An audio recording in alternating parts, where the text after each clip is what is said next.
Close your eyes and think about something before I say another word.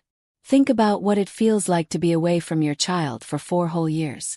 4 years of birthdays you missed. 4 years of school mornings you watched on a phone screen at 2 in the morning because of the time difference. 4 years of bedtime stories read over a cutting video call while your daughter keeps asking why the picture keeps freezing. 4 years of pressing your hand flat against that screen and watching her press her small hand against the other side, like the distance between you was something a touch could actually close. Now think about the day you finally come home. The plane lands. You can barely breathe because after 4 years you are minutes away from holding your child. You have rehearsed this moment 1,000 times. She runs to the door. She wraps her arms around your neck. She smells like the lotion you used to put on her after her bath.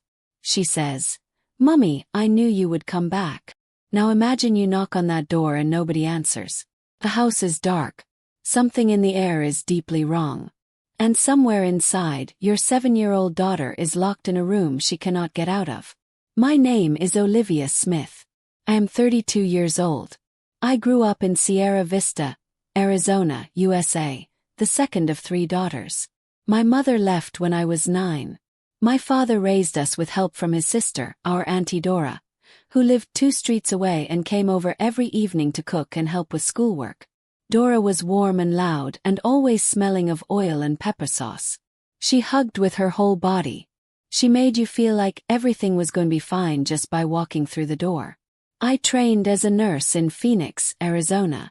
Not the most brilliant student, but I worked harder than anyone around me. I studied by candlelight during power cuts. I sat exams while sick and still passed. I became a registered nurse at 24 and joined a teaching hospital in Phoenix, Arizona. I was good at it because I genuinely cared about the people in those beds. I married Paul Aqua at 26. He was a high school teacher. Quiet and steady at first. My sister Nadia said he was too serious for me. She was right. I just did not see it then. We had our daughter Jessica when I was 28. Jessica was everything. She had big round eyes that always seemed to be thinking about 10 things at once. She laughed easily. She talked non-stop from the moment she learned how. Sentences that came faster than her mouth could keep up with.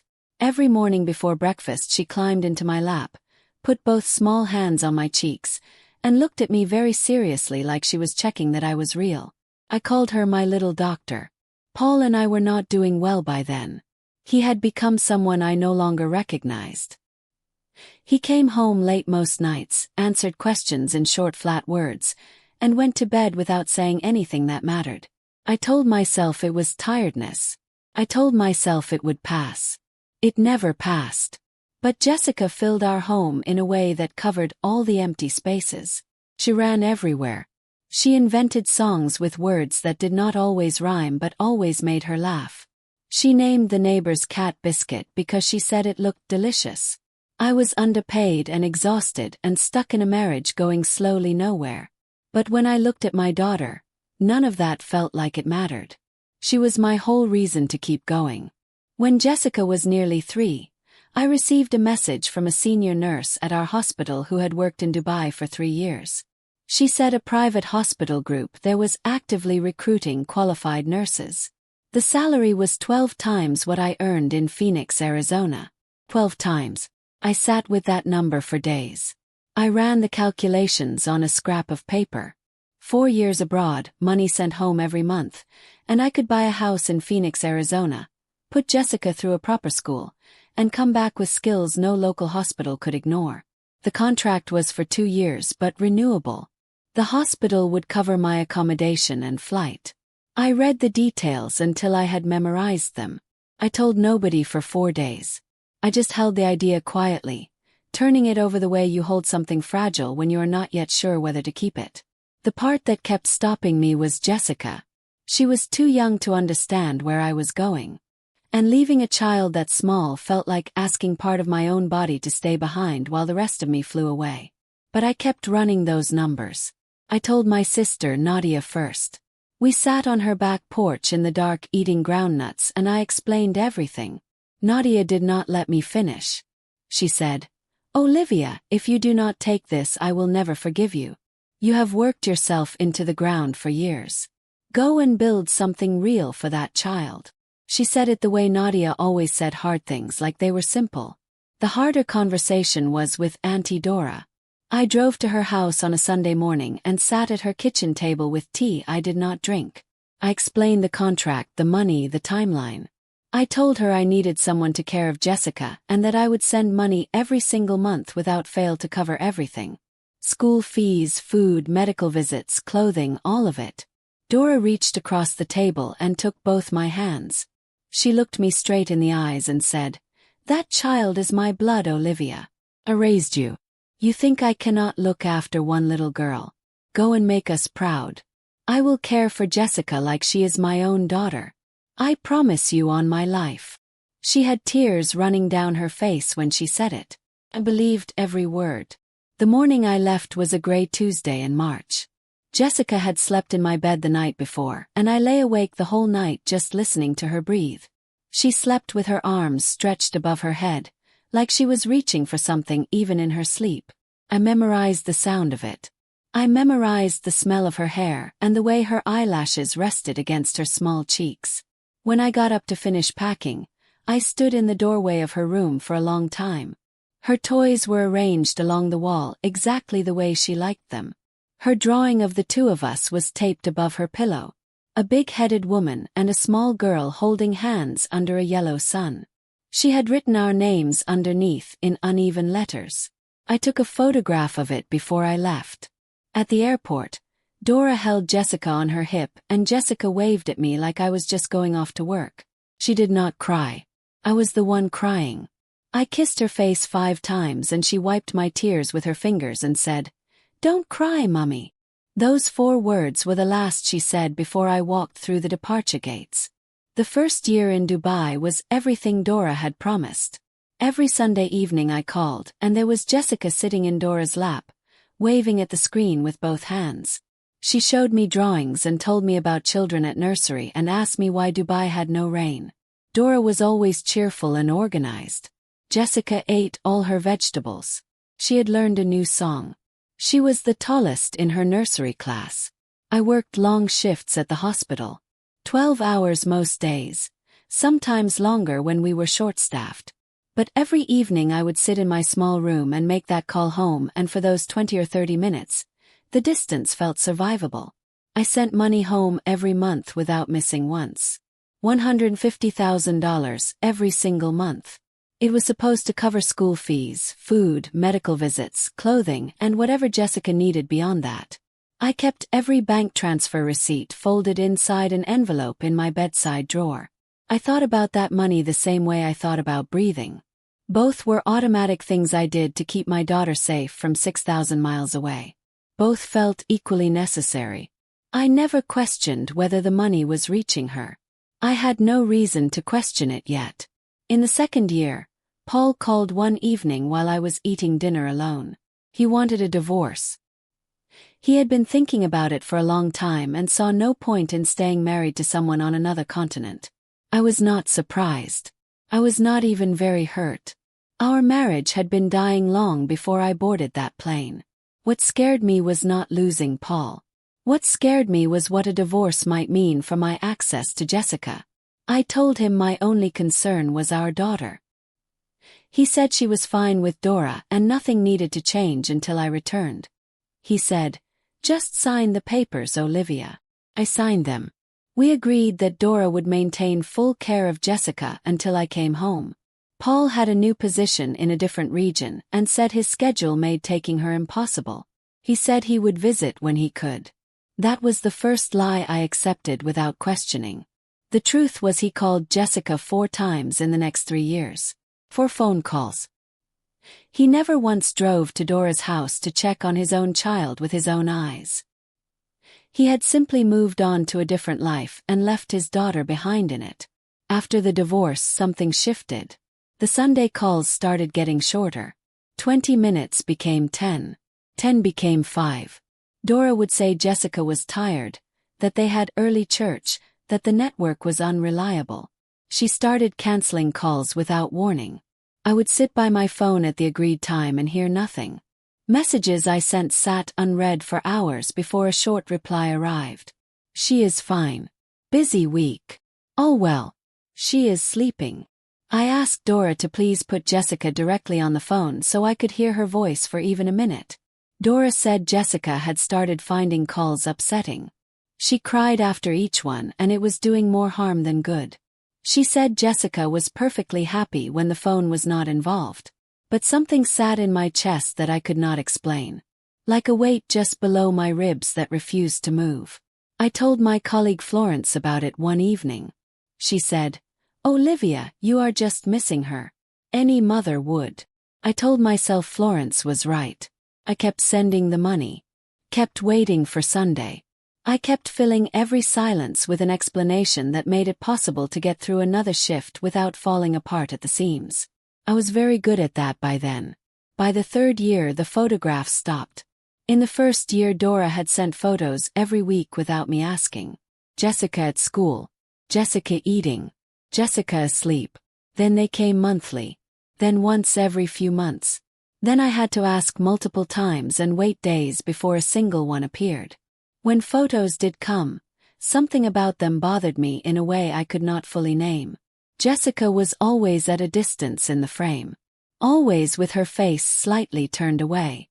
Always wearing long sleeves even in photos that arrived during the hottest months. I noticed these things and then told myself I was being paranoid. Dora was just getting older and less patient with her phone. I called Nadia and told her something felt wrong in a way I could not explain. Nadia said, "Do you want me to drive over there and check on her?" Almost said yes. I was very close to saying yes.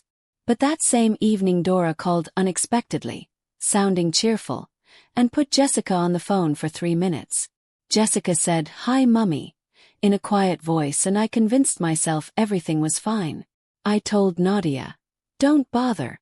I think I was just overthinking it." That decision has not left me alone since. In the 4th year, the hospital offered to extend my contract one final time. One more year with a higher salary and a bonus at the end. Called Nadia. She said, "One more year and you come home with everything Jessica needs." Called Dora. She said, "Take your time, my dear. Jessica and I are perfectly fine here. One more year is nothing." Those words sit in my stomach now like something rotting. I accepted the extension. I told myself it was right. One more year of sacrifice would mean the rest of Jessica's childhood could be stable and secure. I sent a little extra money that month as gratitude. I also began collecting gifts to carry home by hand. A stuffed elephant from a market near the hospital. A music box. A thin silver bracelet with Jessica's name engraved on the inside. By the middle of that final year, Dora had stopped answering my calls almost entirely. Days would pass with silence. Then one short text would arrive. "Busy. She is well." I was sending $150,000 every month to a woman who could not spare me 30 seconds on a phone. I filled the silence with excuses I made up for her. I told myself she was old and tired. By the last 3 months before my flight, I had not had a real conversation with Jessica in over 7 months. 7 months of silence I filled with hope because hope was the only solid thing I had left. I told myself the moment I walked through that door, everything would fall back into place. Jessica would be there, taller now, older, maybe shy at first. But there. I booked my flight for a Friday afternoon in August. I did not tell Dora the exact date. I told her I would arrive that month and asked her to make sure Jessica was home. She replied the next day, "We will be here." I packed all the gifts into one bag and decided that bag would stay in my hands for every single connection and delay. Those were my daughter's things. Everything else in my life could be lost and replaced. Not that bag. On the plane I rehearsed what I would say at the door. I planned to kneel down, hold my arms open, and let Jessica come to me at her own pace. I had imagined that scene so many times it felt like a memory that already existed. My flight landed at the Phoenix International Airport on a Friday evening. I stood on that pavement with 2 suitcases and my bag of gifts and felt something in my chest I had not felt in 4 years. Something warm and fragile and mine. I hired a taxi to Dora's house. About 40 minutes in traffic. I spent the entire ride talking quietly to myself. You are about to see your daughter, Olivia. She is going to be so big now. I pictured Jessica opening the compound gate and running across the yard with her arms wide. I pictured her face the moment she saw me standing there. I had been surviving on that picture for 4 years. When the taxi turned into Dora Street, the first thing I noticed was the compound. The yard had not been swept in a long time. Leaves and rubbish piled along the wall. Curtains on every front window were pulled shut in the middle of the evening. Something cold moved through my chest, but I pushed it straight down. There had to be a simple explanation. I paid the driver and walked to the compound gate. It was unlatched. I pushed through and crossed the yard to the front door. I knocked. No answer. I knocked again, louder. Silence. I rang the bell. Nothing. I pressed my ear to the door. Completely still inside. No television, no radio, no sound of movement anywhere in the house. Called Dora. Rang out. Called again. Voicemail. Called Felix. Called Nadia. She answered on the second ring. I said, Nadia, I am outside Dora's house and nobody is home. She said, What do you mean nobody is home? Where is Jessica? I said I did not know. Called Paul. He picked up sounding distracted and slightly annoyed, the way he always sounded when I called. I told him the house was empty and nobody was responding. He said, She is probably out at a church program. You know how Dora is. I said, Paul, it is Friday evening. I just landed from Dubai. My daughter is not here and nobody is answering their phones. He said, Relax, Olivia. I am sure she is fine. Hung up. I walked around to the side of the house and began looking for another way in. I remembered a back window that had never latched properly since I was a child visiting this house. I found it, pushed it open, and climbed through into the back room. The smell reached me before my eyes adjusted to the dark. It was not the smell of a house where people had been living recently. It was the smell of something abandoned. Sour and thick and deeply wrong in a way that immediately tightened my throat. Dishes in the sink with dried food hardened on them. An unemptied rubbish bin. A stack of unopened letters on the counter. And then I saw the calendar on the wall near the door. A large circle drawn around a date from 2 weeks earlier.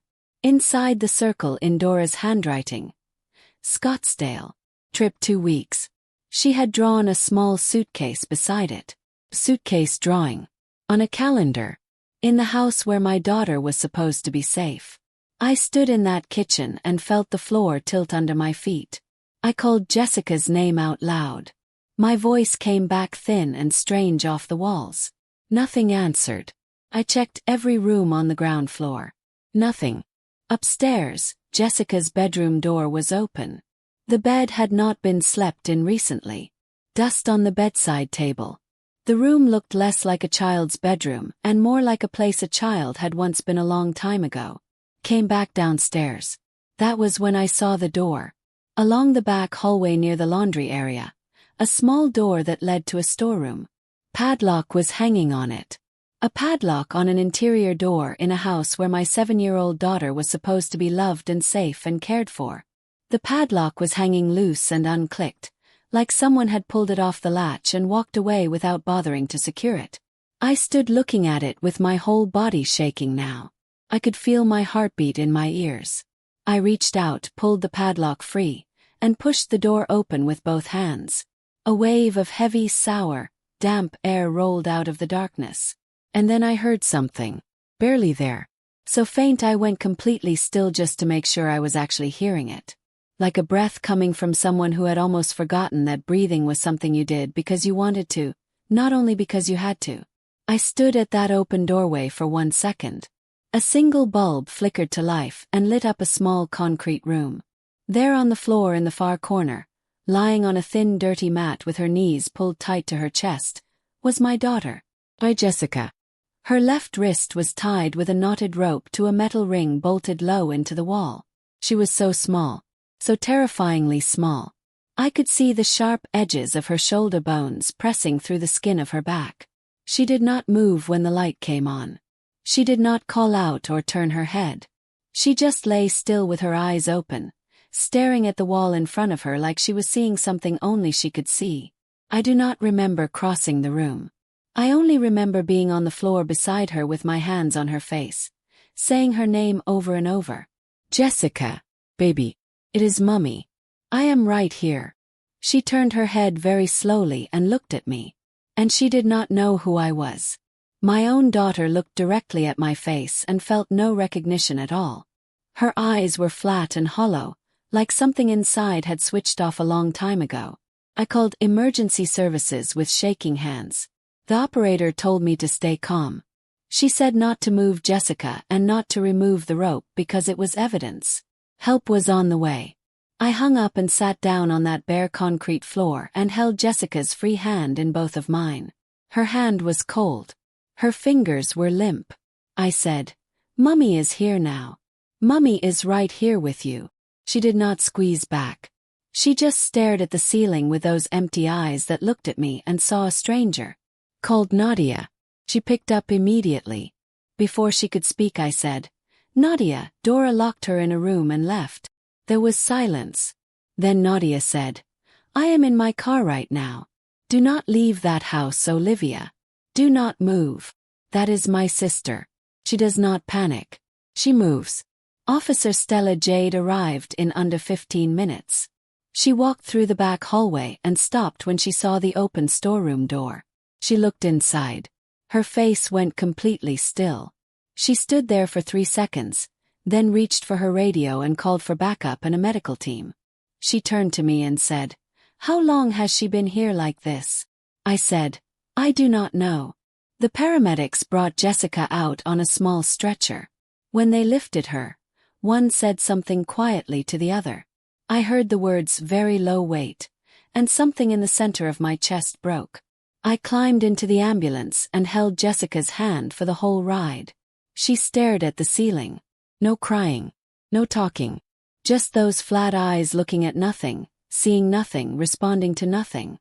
At the hospital, a doctor named Dr. Maria Forson took over Jessica's care.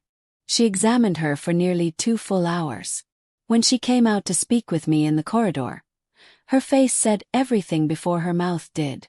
She told me Jessica weighed 19 kilograms.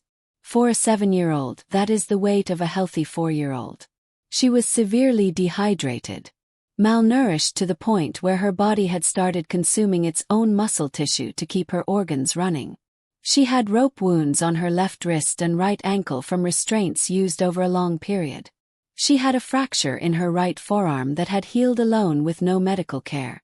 And she had stopped speaking. Dr. Forson told me it was not a physical problem. 20. Nadia arrived 2 hours later with a lawyer named Barrister Vaughn. Within 48 hours we had filed for emergency sole custody, submitted a criminal complaint, and contacted authorities in Scottsdale to find Dora and Felix. I gave investigators everything I had. Every bank transfer receipt showing money sent every month for 4 years. Every call log showing Dora going silent after the divorce. Every message I had sent that sat unread for days before a 2-word reply came back. I cooperated fully with child protection officers who came to the hospital, reviewed the medical findings, and worked alongside the police. The case moved quickly because the evidence was not complicated. 4 years of financial records showing consistent monthly transfers. 4 years of call logs showing one side slowly going completely dark. And a 7-year-old child with rope wounds, an untreated healed fracture, and 19 kilograms on her small body. 3 days after I arrived home, officers found Dora and Felix at a guest house in Scottsdale where they had been staying for 12 comfortable days. They were brought back to Phoenix, Arizona and arrested. When Nadia called to tell me Dora had been picked up, I sat down on the floor of the hospital bathroom and cried for a long time. Not from sympathy. When investigators went through Dora's phone, they found messages she had been sending to neighbors and relatives over the past year. She told people Jessica had gone to stay with her father in another region.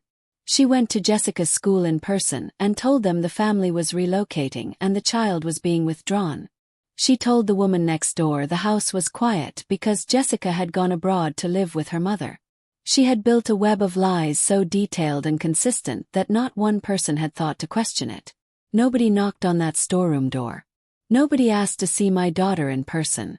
And every Sadie I transferred home every single month for 4 years, all the money I had worked those long shifts for, had gone toward their comfort. Purchases. A freshly renovated kitchen while my daughter wasted away in a locked room 20 feet away. There was one message I cannot shake. Sent to a relative about 3 months before I came home. It said, "The child is difficult. She cries all the time. We are managing the situation." Managing the situation. Those were the words Dora chose for what was happening to my daughter. The trial lasted 3 weeks. I sat in the same front row seat every single day. I wore the silver bracelet I had bought for Jessica in Dubai around my own wrist as a reminder of why I was there. I held it when things got difficult, and things got very difficult. Dora's lawyer described his client as an elderly woman overwhelmed by the demands of raising a young child alone. He said her methods were extreme but came from genuine inability to cope. I pressed the bracelet into my palm until the metal left marks. Dora took the stand and looked directly across at me and said Jessica was a deeply troubled child who was a danger to herself. She said the restraints had been used only to keep the child safe from her own behavior. She said it calmly with a straight face. Maybe she had told herself that lie so many times it had become her truth. But the police photographs said something different. The medical records said something different. And my daughter's 19-kilogram body told the loudest and most unshakable truth of all. A truth that no calm voice could stand against in that courtroom. Every photograph was shown. Every medical finding was read aloud. Every unanswered message was placed into evidence. The jury took less than 5 hours. Dora was found guilty on all counts: aggravated child abuse, unlawful restraint, and criminal negligence. She received 12 years in prison. Felix was found guilty of complicity and failure to act and received 7 years. He wept when the judge read his sentence. He said he had known it was wrong. The judge noted on the record that knowing something is wrong and doing nothing to stop it for 4 full years is not innocence. It is a choice that gets made every single day. Paul was charged separately with criminal parental neglect. He had been Jessica's father. He had known where she was living. He had spoken to her 4 times in 3 years and never once visited to confirm with his own eyes that she was safe. He pleaded guilty and received 3 years. During sentencing, he kept his eyes fixed on the table in front of him. He never looked in my direction. He sat like a man who had genuinely run out of anything left to say for himself. All 3 permanently lost every legal right to any contact with Jessica. The judge granted me full sole custody. I walked out of that courthouse with those papers pressed against my chest. People spoke around me. Nadia had already arranged a small apartment close to her own home before I came back. She had set up Jessica's room herself. She painted it a soft warm yellow because she had read that warm colors help children recovering from trauma feel safer. She placed a star-shaped nightlight on the table beside the bed. She hung a mobile near the window with small paper birds that turned in any breeze. When I first saw that room, I sat on the floor and cried because my sister had done all of that without me asking once. The first weeks home were the hardest of my life. Harder than leaving for Dubai. Harder than signing the divorce papers. Harder even than finding Jessica in that room. Because now I had my daughter back, but she was not the same child I had left. Jessica did not sleep in her bed. She slept on the floor in the corner with a blanket pulled tightly over her whole body. She hid food under the mattress at night. Biscuits and pieces of bread saved like someone was coming to take them away. She flinched every time a door closed anywhere in the building. She did not speak. Not one word for 4 full weeks. I did not push her. 7 months after I brought Jessica home, I was on the kitchen floor one afternoon sorting laundry. Jessica walked in and stood in the doorway. She looked at me for a long still moment with those big eyes. And then, in a small and clear voice, she said, "Mummy, can we get a rabbit?" I dropped everything in my hands. The tears came so fast I could not stop them. I looked at my daughter standing there in that doorway, just slightly more like herself than she had been the day before, and I said, "Baby, we can get two." We went to a market the following Saturday. Jessica chose a small brown rabbit with a white patch on her nose and named her Pepper immediately, without hesitation. That rabbit slept in a hutch right beside Jessica's bed every night from the first day. Within 2 weeks, Jessica had climbed off the floor and into her bed for the first time, just to be closer to Pepper. A small soft animal gave my daughter something warm and alive to trust when trusting anything at all still felt impossible. Today Jessica is in therapy and she makes real progress every week. She speaks in full sentences.